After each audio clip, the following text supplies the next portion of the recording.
Mr. Speaker, I rise today to inform the Honorable House of the Ministry of Home Affairs concerns and strategy to better manage dogs. Mr. Speaker, as you are aware, dogs are very much part of our community. I am reminded of the saying, dogs are man's best friend. And I hear people describe their dogs as members of their family. I quote, "My dog is my child," they say. Well, Mr. Speaker, the vast majority of dog owners on the island, for the vast member of dog owners on the island, Mr. Speaker, they treat their dogs like a friend or a family member, and their dogs are peaceful members of the community. However, for a significant minority of owners, their stories are very much different. For these dog owners, their dogs are constrained to the end of a chain or limited to the confines of a kennel. Interaction is minimal. Training is minimal. Socialization is minimal. Care is minimal. To these owners, I ask, why do you have a dog?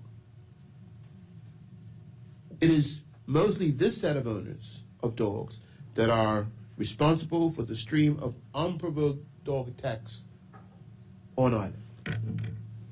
Mr. Speaker, data held by Animal Control points to a trend in our community of dogs being out of control.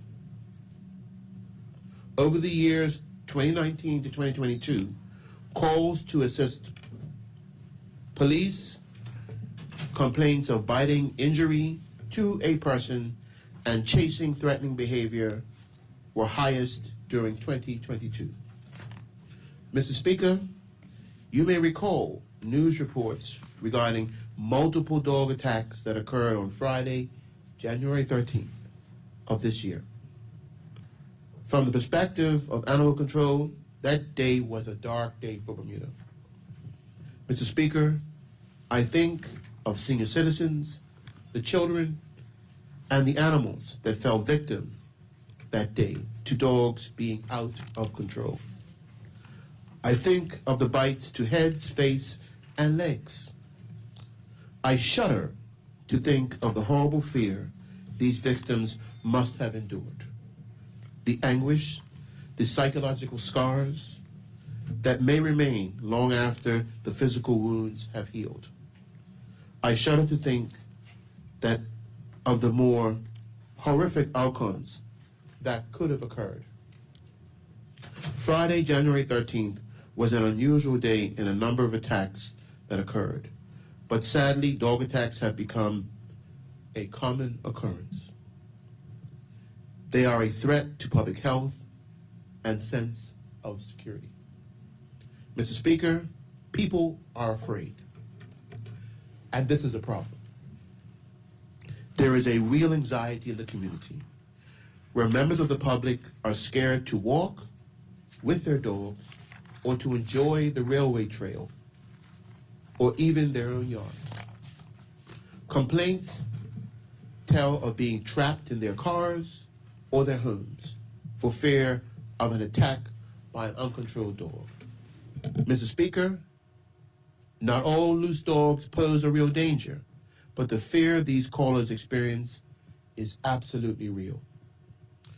Mr. Speaker, the vast majority of dog interactions are friendly, positive, playful, and peaceful.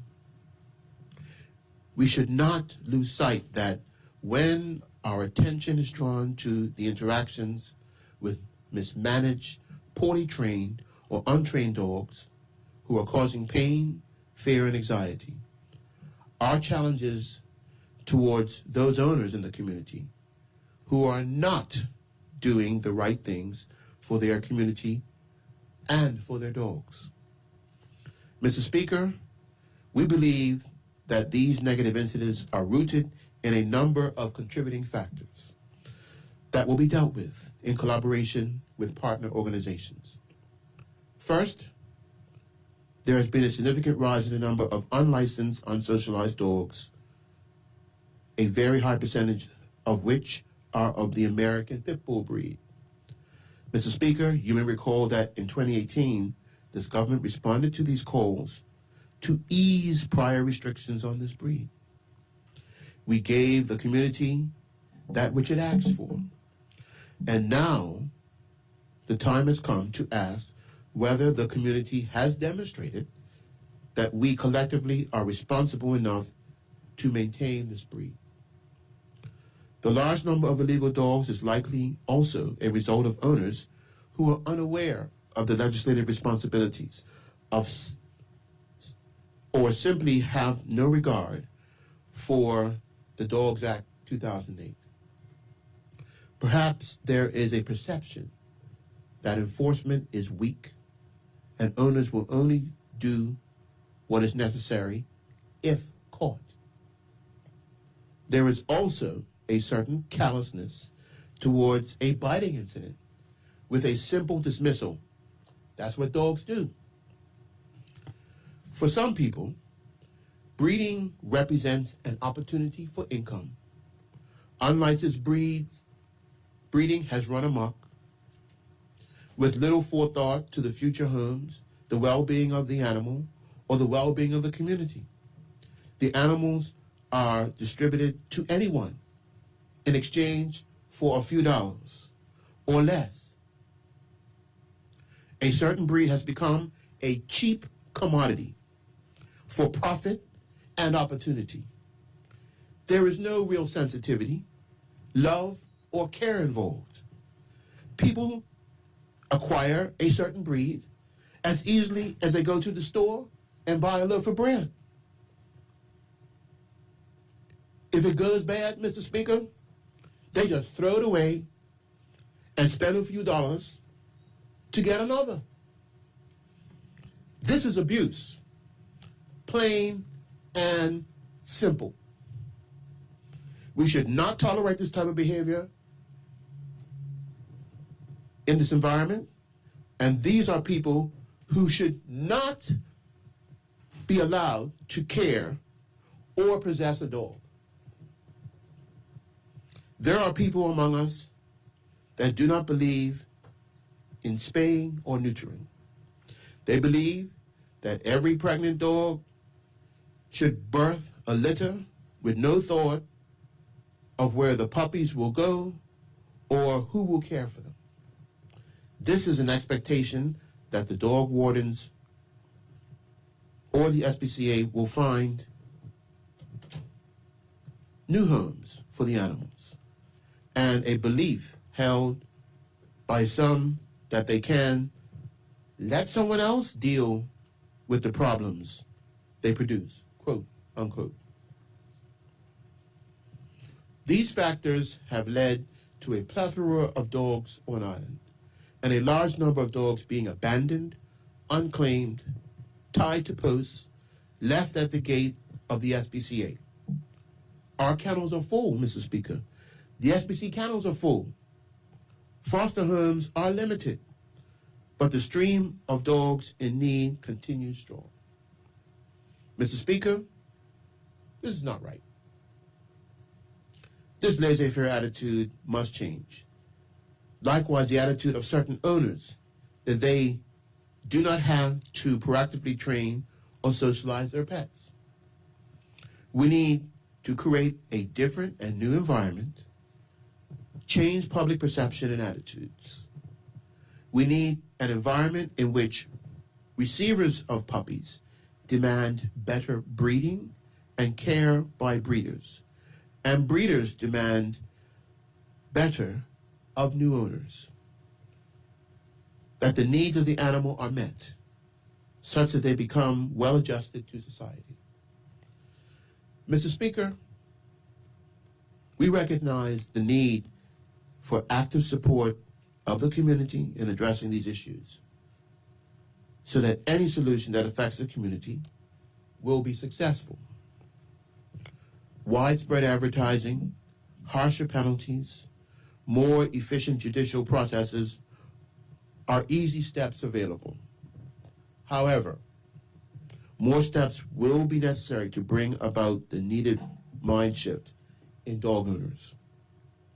Hence, Mr. Speaker, I am happy to announce that I have already called for a reconvening of the Ad hoc Canine Committee, which will be comprised of persons in the field of animal welfare, behavior, and training.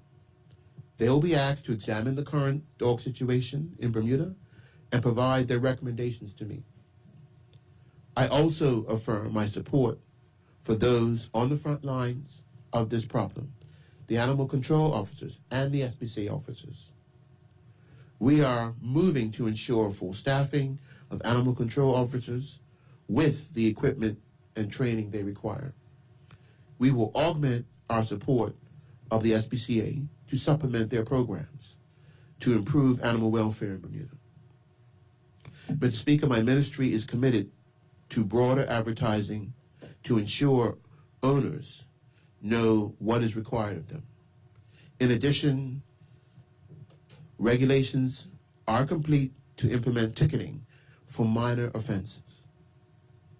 This will allow the Animal Control Section to deal with minor offenses more expeditiously and allow the team to concentrate their efforts on more serious matters. Mr. Speaker, the Ministry of Home Affairs has increased direct support to the SPCA from $10,000 to $30,000 to assist the delivery of their programs. The Ministry of Home Affairs has made significant progress with an online system for renewal of dog licenses.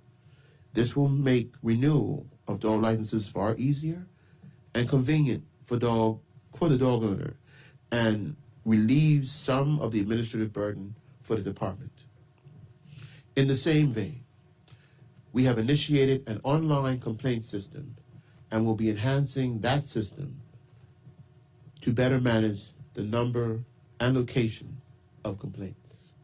Mr. Speaker, based upon advice from Attorney General's chambers, we will be considering amendments to the Dog Act to help ensure better control of dogs. Mr. Speaker, we are actively working on solutions to alleviate some of these issues. We recognize that we need to think outside the box and bring to bear many tools to solve these problems. The complex issues surrounding dogs has persisted for decades, for many governments, and we are moving collaboratively forward to address them. The primary goal is to have our canine companions be happy and civil members of our community. Mr. Speaker, in the coming months, I look forward to reporting on our progress of these important initiatives. Thank you, Mr. Speaker.